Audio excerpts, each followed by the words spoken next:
Niining higayuna, hinaot nga maandam natong tanan ang atong kasing-kasing ug hunahuna sa pag-abi-abi kang Brother Eugene P. Gapo nga maoy mangulo kanato sa atong unang pakigpulong karong adlaw.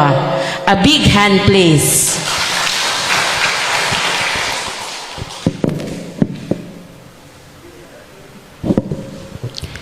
Mayang hapon. Nakapaniud to rin wa. Ang ura magluya. Mayang hapon. Ana jud kay pagingog Katoliko. Dasig, ana ba? Katoliko. Dasig. Ana jud kay di paluya-luya kay ingon pas pastor sa born again. Ayaw paluya-luya. Maluya tani wagid ta. Mo nang dila na ko ni tason kay kay bawta nga daghan pa kayong mohatag rog paambit no sa mga wa pa kaila mo na tukungalan ganina gi shout out na di na to balikon kay mura tag piryahan na ni. Pero anyway, atong paambit nga ang pagdasig lang gyud nato mga Katoliko unsaon nga magpabilin ra gyud ang Katoliko.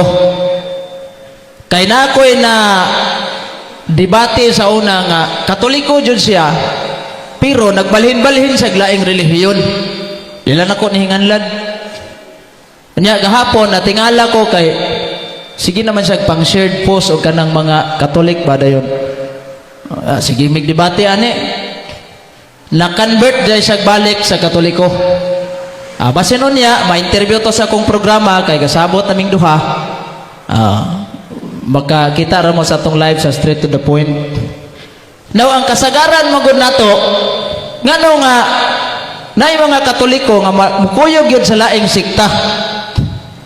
Kini tungod kay nadala, number 1, muna giingon nga nabugnaw sa pagtuo tungod, kay diba giingon sa atong Ginoong Hesukristo San Mateo 24:12, tungod sa pagdag, mo ba na no?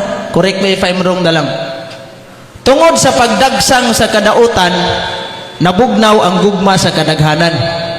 No? Munang, nabikil sa kaabag ng luod. Sudlan dayon sa laing sikta ni Kuyog. Labi na kung nai-offer. Muna'y nahitabo sa kaabag dito sitio Israel sa Labason. Mua ba? Kuyog yung kaabag. Nabunyagan yun. Karon kay gipangbayran man sila 170 ang ulo. Ang bata 100. Di kaysa may di mo kuyog na 170. Karon pagkahuman nabunyagan na siya kay kaabag man dako kay granggo sa simbahan ilang gi-offer. Gihimo siyang 5 evangelist, 10,000 ang binulan man siguro to, plus pabantayon pagid siya og asyenda sa Kalawit. Okay na unta to. Karon kay nadihang naningil siya og baptismal certificate di man ihatag. Kaya ang rason, unya nagmamatay ka. Di agilang silingan mingog Brad. Ningon man og unya na kunog mamatay. Nilana ko nga ginig kamatay dili baptismal certificate ang ihatag, death certificate na siya. Ang mukubraan na dili ikaw nga namatay katong tagtungod sa iyong pamilya. Nya katong dito sa death certificate detalye gid dito kung say gikamatayan nimo, ka dapit namatay unsay mga causes ana. Kay kun baptismal bisag unsang orasa adlaw pwede ka makapangayo ana basta naa lang. Nganong death certificate naman ug mo toy hinungdan nga ning balhin sa Katoliko kay gulaton pa siyang Father Mamert pero dili gyud to gulat ininuod jud tong kang Father Mamert oy. Ingos Father Mamert pag di jud ni mo balhin og Katoliko putlon ko ni simbahang Katoliko bisag unsang sakramentong pangayoon di gid ni kadawat. Di balik sa Katoliko kay nadala mas 170 mo ni pait kayo. Kana bitong na mga invitation, brother, sister, adto ta sa among kuan ha, kursada, okay na nimo. Kay kita kay kisa may ganahan mo balibad nga naka long sleeve, nakasayal, mura bag katong mga abogado nga way lisensya ba. Niya tay isa murag nanuroy og tambal haplas di ka kay balog unsang haplasan ni aprobado bas bipad ni wa. Ayo ter okay ra ter. Ter. Wala bitaw bayad. Di mga dalaga ang mukuan si Brad Kuyog. Pag-abot dito, waton ka starpulin nga Family Healthy Lifestyle Seminar. Kakuyaw kayo. tarpulin kini. Kung mag-isgot tag family ang may katungodan ang muhatag seminar ang DSWD ra jud. Di ba? Kung mayngon po tag healthy lifestyle, doktor gyud ang naana kay sila expert. Pero nganong pastoy may hingtindog sa tubangan? Then pag entrada pa lang daan, mayong buntag. Minaw po ka dito, may buntag po. Daghan kay mga Katoliko. Ngano nga bawal ang ribulto sa simbahan? Gidaot na yung Katoliko. Mo na'y nakaparat. Nya ka di naman kakapalag kay gitagaan naman kag bugas. Disgrasya. Mo nang bintaha. Ako lang sa akong kabahe, no? Ako di man jud ko interesado aning Catholic faith depender sa tinuod lang. Di ko interesado ani kay mindset gina nako nga di ko gustong maawayan taglaing relihiyon. Unay usas gilikayan jud nako. Mo nang di jud ko interesado anang mga wali-wali, di ko interesado ana. Pagka fourth year high school nako didto naman nako'y classmate nga Subano ba. Ang yang relihiyon Pentecostal. Humana mong paniod to bantog ra day kay mag-share-share og sudan kay kini laging pobre pud tawa po tay sudan. So, Brad, kaon na ni, gap, aligap natin ko na, lamig ka, adobo gap, kaon po. Dito, wali-walihan mong kunyag Bible gamay nga, katong kolor pula bang, the Gideons International. Na, kay hapit naman kumutuog Pentecostal. Disgrasya, gining labas, aniron. Ang katong namatay na mga Catholic faith defender si Anhing Esperanzo de Gamon, mo to'y dugay man gitong ka-program sa radyo. Naminaw jud kog pugos niya adto kay bisag di ko interesado kay abot na ko sa eskwelahan na lang jud kay katubag niya. Karon kay pagpanuwat na nako bersikulo kapitulo pag-abot nako di man pugo ka balong mo explain kung saon Ingnon naman ko niya ana man na diri magkakani bawo ko ana. Malupig jud ko niya katarungan so ang akong kanang kuan matay dito na naabra ko unahon na ba unsa kanon saon nganong kaning uban kabalo man gid sila. Sos kay pagpananghid na kong nanay kato akong apuhan ingon man siya kana si Esperanzo de Gamon amo man ang giamutan then dito man mo nagipaseminar sa Davao lakto dato nawala gid akong gana nga mag-save day kay kisa maganahan mula ka og Davao nga perti manglayo ana nawala akong gana mo nang undang ko kog eskwela pag graduar na kog high school sa katuig then pero sige ra gyapon kog pangandoy nga lami gini mag-save day no. So what I did kay gamay ra man kay to amo ang balay dito sa sitio Kudugon murag 12 ra mi ka bubong nya di pa gid active ang uban in terms of nay mga seminar wa gilaing mabunlot ikaw Brad apil ito Brad kay gamay ra jud kay tao apil na manapugos adito ko nakatong basag Biblia kanang BBS 1 BBS 2 BBS 3 human jud ako nagseminar pa jud ko mga certificate ana kato silang Brad Willie Embudo mo jud lecturer na mo sa una kay karon si mama di man mo sugot og kanang dangon kanya eskwela di pa eskwela ko pagabot na kong college kay dito naman ko nakasugama kong mga lain-laing relihiyon unya kay at that time uso namang ang social media pero dili pa uso ang touchscreen na touchscreen sa una pero dalar-dalar na gina pinakadato rin na ang magkapalit sa una so mga abang pa yung taon may internetan balik 5 pesos ang tungas oras mag-research kog mga debate nilang Wendell Talibong mga artikulo pang print ako na dito amo nang nako yung notebook nga 2008 pag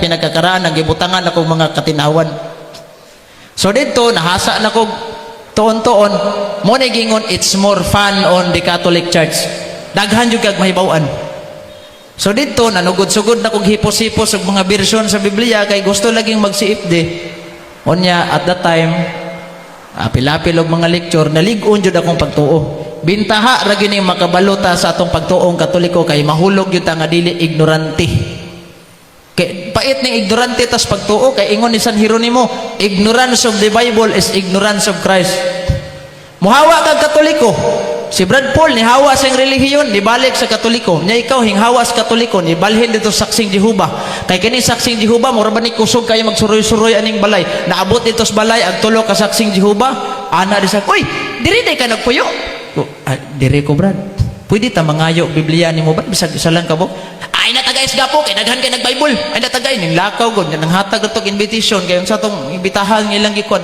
tong apelidog dilapin niya di wala na malik sa balay mo nang magtan-aw na lang murag gahi-gahi di na nila mada mo nang kinahanglan gahi ta unsay giingon ni San Juan unang Juan kapitulo 1 bersikulo 10 padulong 11, kung naay mo anha sa inyong balay nga dili magtudlo ni ining pagtulon ana, ayaw jud nagdawata sa inyong balay. Munang, "Badir, sister, pwede mo sangyaw?" Dili sa kay nami trabaho. Ini Brad Paul alima pa to, kitag tiil tos portahan. Gatago-tago ba. So ana ang tirada to, baliba jud. Na what if Brad og di ta pasaka ingnon puta Brad og laina pud oy di man pasaka. Unsa man mo? Wa mo ibatasan ana dinhi Katoliko. Pasaka oy, pasaka kay migiro tao payde pero ingon masanhuan nga basta dili gali magtudo ani nga mong pagtulunan isalikway. Di gyud nangutana na ko sa Facebook, Brad, amigo kay sila sa akong maestra Brad, akong anak, ako pud Brad suod kay mi. Usaon man ni Brad nga mo anhi sa mong balay. Basta isalikway Brad. Iko dili oy, abi-abihon na to pero in terms na gani nga mohisgot na sila sa ilahang pagtuo, ayaw na jud nagpaminawa. Kay diha jud magsugod ang tanan. Diha magsugod ang tanan kay amigo kayo, di ka amigo kayo sa man. Maapil ka sa mga kuan? Anang mga tapok, okay ra nimo? So dito, di ka kabalibad kay amigo kayo, quiz. Tingala nas brandani sumalpong. Naon sa ga-choir man to dirituan man saksing Jehova galukso-lukso ni. Di pirting loya. Okay ra unta na bubalhin ka og tinuod butong simbahan na sa mo nang gitukod ra pug apam. Ambot ni mga Pinoy nganong mahilig mag-apam. Pero bintaha ni si katong nay mga namembro ni Felix Manalo kay nakatuman jud tos giingon ni late Ferdinand Marcos Sr. Tangkilikin natin ang sariling atin. Unang dito gapamembros simbahan gitukod ni Felix Manalo kay made in Pinoy man. Og sa pagkaon pa ni lasang Pinoy. Naragay nadani. Muna kita dire tagasalog, hugot ta sa tong pagtuo. Kay bawta sa unahan na sa barista dia. Oroy og madata diha atong kalag luoy kayo. Munang kaming mga Catholic faith defender sa tinuod lang pagkaistorya no. Wa jud mi sweldo. Muna naning kamot ra gid mig depensa alang sa inyong mga kalag. Muna kini mga bahay diri nga kaning mga bahay mga laki tanan diri sos Ginoo ko. Di lalim ning amo ang trabaho kaya gay namo gidepinsaan ning simbahang Katoliko perting daghan ng doktrina. No, siya pa nga isa ra ka kasing-kasing. Maragana ba? Damo na nga hugot atong pagtuo. Number 1, likayan ang kanang mga invitation. Kaya ang invitation, temptation is not a sin. Di pa ginasala. Kano sa may mong sala? Kung ato siyang dawaton. Wala ba, gi-invite ka ni Bradani nga, na birthday. Gi-invite ka ni Brother John Agrabio, Brad, atos balay kay na birthday. Kung di ka mo ato, way kaong mahitabo. So sama ra sa nas mga live sekta, kung ibitahon ta, ay gyud adto. Lugos magitag adto diri nga nay mga tapok di mo ko mutuog mo ra ni kadaghanon ning Katoliko salog. Nya atong laing sekta kusog kay mo kuyog. Ngano man to Brad? Ay da, pag umangkon ako pastor manggod, mo nang hinguban na lang pug ka. Nya kasug kay madani kanang mga tiguang kulang sa pagtuon. Dali kay kauwaton na basahan ra kag isa kasita sa Biblia wa na kuyog na ka. Karon unsa may uso karon social media. Unsa man ni social media ang gamit? Pwede ra man unta cellphone, pwede ra man unta kanang text nganong mo gamit pa mag-laptop ni mga laing relihiyon og magkrusada sila. Unlike sa Katoliko, nga magita ato adre, lecture ta dire, sulat man yun ning mga sitas. Nganong mo gamit mag-laptop? Kay nisabay sila sa uso karon. Ang mga tao ron dili talagsa ra kay mga tao karon nga makamao mo log out og Facebook. Kasagaran jud halos kanang wala yung mga alamag ba. Pasalidaan ra kag isa ka buok picture itong kalamanog yawa ag Santo Papa kay gigamagi ay wa na. Doko na lagpalot magpabunyag jud ka kay mura gyud na ilang iuwat sa mga tao. Manang bantay sa tani mga picture editing sa mga social media kay kini social media maayo man pero gigamit jud sa yawa na karon. Gawas nga daghang pamilya nagbuwag, daghang relasyon naguba, daghan pong pagtuong naguba. Kaya ako bitaw diayeg nagpasag video. Gipost pag ito sa Sabadista. Ang Santo Papa mismo na mahayag bago si Pope Leo nga ang Domingo di nabalaan. Napay video. Pila to ka minuto. Murahag tingog lagi mauyog na mautanan. Pero gipa-confirm nako ni ChatGPT kay marukoy man sa ChatGPT kung unsa ka legit sa di tinuod na AI generated ang video. Bintaha ra gyud AI. Pero kung maila jud ta, mura yung tinuod ba? Usa nas mga gigamit sa yawa para madani jud ta kay sa daghang relihiyon nganong Katoliko magilang danihon. Kay daghan tag membro. Sa imong kabahin mamuno day kag mangga atong kahoy nga plastic ato jud kas tinuod kay tinuod man tong bunga. Kay pila ta ka buok Krisyo diri sa Katoliko sa tibuok Pilipinas lang 84 million plus. Sagdi lang tong plus ang hawa kas laing relihiyon 84 million na lang gid sirado. Ug mukuyog na sa relihiyon nga butang talaglain kani kita tanan kada kong kwarta ana 10% ilang matingil kita ra gipangwartahan ba mo nang hugot number 1 ha kanang likayan yun ng invitation dayon ikaduhang hagit na ko ninyo magtuon silang Brad Agrabio naaman na yung mga libro baligya amot og asa na yung libro ron og nabari gi-display pwede sad mo kontak niya mamalit mog libro kay basa-basahon makakuha na kita ni magbasa-basa tag libro dara gyud tay may balaan gamay di man hinuon tanan kumpleto na gyud tay may bawaan gamay si Brad Paul Aliman naman na say kalibre 45 pwede sad ubasa mo para na gyud tay knowledge gamay kay kining magbasa-basa gud ta labi nag kani sa kasaysayan matud pas mga historian ignorance of the history is lack of knowledge man so kinahanglan na magbasa ta sa tong pagtuong Katoliko di kay gama ta diri Katoliko tas binunyagan pero wala sa buhat mo na gitawag og kanang infidelity nabunyagan Katoliko pero dili interesado sa pagtuong Katoliko og kani pong indifferentism lahi nabunyagan kuno hayng Katoliko pero ang baruganan protestanting dako pagano og panghuna-huna okay ra magmukuyog ko dito Brad sa born again total wala may relihiyong makaluwas okay ra na oy Ginoo ra bitaw gisampit sa may naa na oy di ba mo na yung mga rason sa indifferentism. So muna dali kay na danihong pastoy kay bariho naman magbaruganan which is mahulog tag hirisi aning kalakiha ka maingon laliman kag maingon kag walay relihiyong makaluwas okay ra dito kay nay Ginoo nalagi Ginoo pero ingon ni San Pablo buhat 17:24 wala ang Dios sa mga templong gimugna lamang tao muna wa jud Ginoo diha muna ako di jud ko mukuyog so mao na akong ika-advise ninyo dili na ko tas-on kay murag akong oras tas naman. For more info about Catholic faith, just follow sa kang Brad Paul Alima. O niya, i-follow lang sa akong mga vlog, straight to the point. Kaya kada adlaw ko live dia, mga komentaryo, tag mga laing sikta. Labi na ganing mga nagsamok-samok sa itong kasaulogan ron nga Santo Niño. Para nila, Diyos. Muna kung hagit ninyo, magtuon. Kung namoy kwarta, ayaw na ninyo ipalit o ka ng mga bisyo, undangan ng bisyo, undangan ng inom, itigom na, mamalit mong libro sa Katoliko, na daghang baligya si Brad Paul Alima. Dapat ang nangutanan ako, Brad, magama po kag imong libro, Brad, kay, kuan po ka? Ingkog, magama kong lang libro, maubirtik na po ko ni Brad Paul Alima. Then si Brad John Agrabio, kay namaligya sad, kuan na po ko niya, maubirtik na po ko, murag, sa man imbis kay, parihot ng Katoliko, magtinabang ay, ato na lang na i-promote nila mga baligya. Total, diha ramang puta nanguha nila kahibaw tanan. Brad Paul Alima, di ang kabasa-basa ko siyang libro, although kato yang kalibre 45, di man gyud to kompleto og topic tanan, di man gyud to ingon tanang dogmas Katoliko iyahang nasuwat, pero naadyo kay knowledge on saon pagtubag sa pagtuong Katoliko. Brad John Agrabio, daghan na siyang mga libro regard sa pagtuong Katoliko, magbasa-basa, mamalit yung taana kung natay kwarta. Pero kung watay kwarta, ay sunod lang sad. No, kay ang Ginoo kay bawra man mo pasikot-sikot. Mo nang dako nig-impact nato kay isip Katoliko para maligo ng atong pagtuong Katoliko. Wala tagi gama sa Ginoo nga murar tagpahoy. Naagyo tay gamit sa simbahan, no? Mapuslan ta sa simbahan. Brad Paul Alima bitaw. Basta able lang kasing-kasing balik magkatoliko. Nya kita manghawa nung tas Katoliko din mo ato tag saksing Jehova. Labali mura nagsinihan ng simbahan na niron pag nay mahawa lain nay mo puli. Pero mao na nga kana pong invitation ha.